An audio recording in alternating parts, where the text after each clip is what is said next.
protection de l'enfant, ils ont protégé ils ont protégé ya balabala, la loi ils ont protégé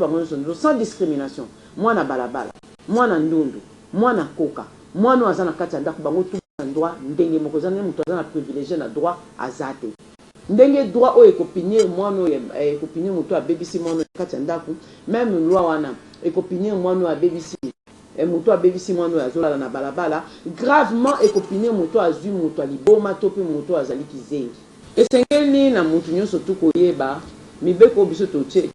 to wana conscience. Bano bato na balabala tozu bango lokwa bato na conscience te. Ça veut dire que to lobi consentement pas bana inopérante. Yo muto bakokango mukolo na bana wana yo ko ya lobi te mwana ngwa sala ka kindumba to ko kango parce que mwana to considérer que kindumba na yazo sala ngona inconscience. To ba journaliste ko yeba ke ba image oyo bakenda ko zonete oké na funo du mwana mko poser question mwana pesi réponse na sala kindumba yo journaliste la na kuta na ko kanga parce que tu n'as pas ces droits.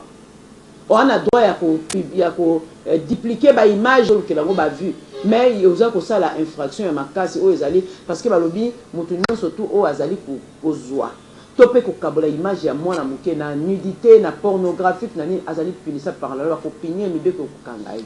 Siko yo zu caméra na yo ok na ngona funa akomi ko zobano amike to na ye zo sala ni mona biso na sala kindumba e sala ka kindumba pa bana miketo mikolo ya lobi mikolo mo zo sala infraction sans que oye ba yo journaliste okenda ko zo image wana soki nga na kutani na nzana ko kanga yo poko samba pe na ko tangelo mibeko lobi ni pona comportement wana.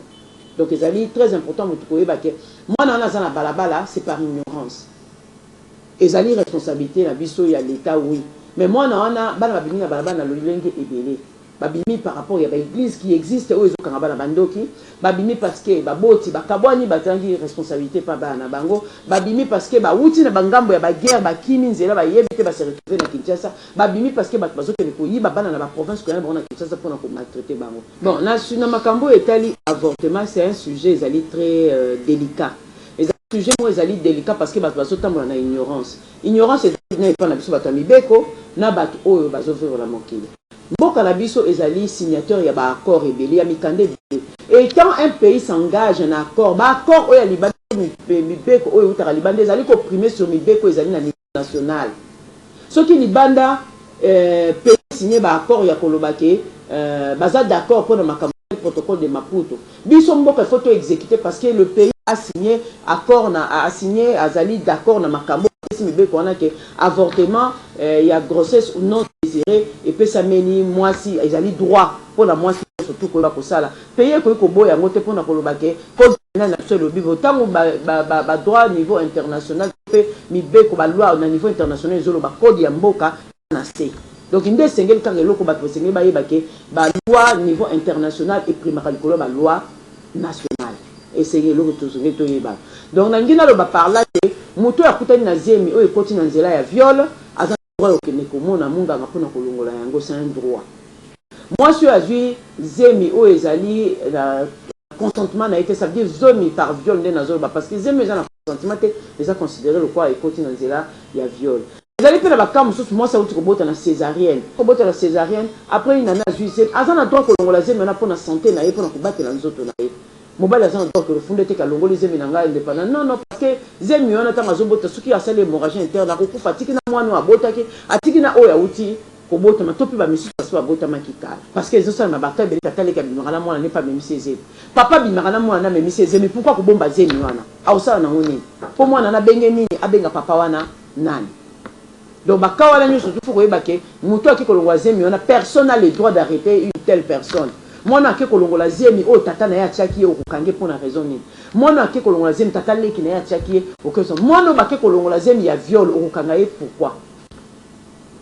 Donc inde loko esenge to yeba to za ka to kenda ka vite en besoin te to luka to zonga sima to tangaka na mibeko na soto mboka na soto zo signaka ba accord zo signer ba accord ni to zonga et puis accord o des avis à protocole ya Maputo et c'est les a qui signé ezaki na ba accord ya mboka et puis c'est tangami na journal officiel les a peut publier.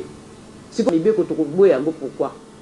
Donc il faut to zongaka na kotanga mibeko eloko na koloba lokwa liloba suka ezali que bato mingi bazali victime ya silence na makambo etali ba violence sexuelle to pe ba viol. Alors silence ya neza dû na makambo ebele ezali par peur ezali par stigmatisation, ezali par discrimination, parce que moto akota la question qui nga na dénoncer des camps à viol suite il y a non confidentialité, bato bazomona ke na okoma exposé bakotanga misapi bakolakisanga bakoindexe ngai yango nde tsoba na silence. Et puis na kosenga koyebisa moto kambo ese yela ya viol na kati ya famille na quartier na nini obomba yango to considérer ka lokola victime ozo continuer na kosouffrir parce que moto yo azwi mokano koya komona police ya komona munganga ya komona parquet pour ko dénoncer cas ya violence sexuelle azali considéré lokola survivante parce que balobi ko dénoncer ezali début ya traitement. C'est pourquoi nous avons surtout il y a qu'à dénoncer cas nayo ou c'est le cas une année et c'est le cas 2 ans 15 ans 20 ans parce que tolobi ba cas mususu ya viol ezali na prescription te ko landisa makoleka surtout ba viol ezali na bana miketo pe ezali na ba point o ezali son contrat et tout ba quoi ya na ba de na ba secteur o ezali na ba guerre na ba nini parce que pas nous soit viol o ezali na ba milliers Tumba, ils allaient considérer le quoi crime contre l'humanité. Donc ils allaient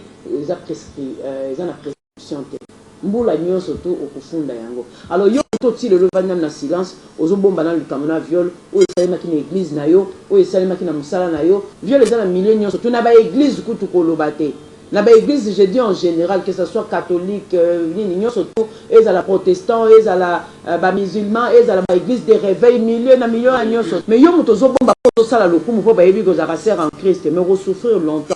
et souffrance il y a violence psychologique et bon plus que violence corporelle et bon plus que violence physique il y a qu'à dénoncer to yaka na yo to koyoka to koyeba ndenge ni kopiner parce que tant que to kopiner bato ba osala mabe kokola et ko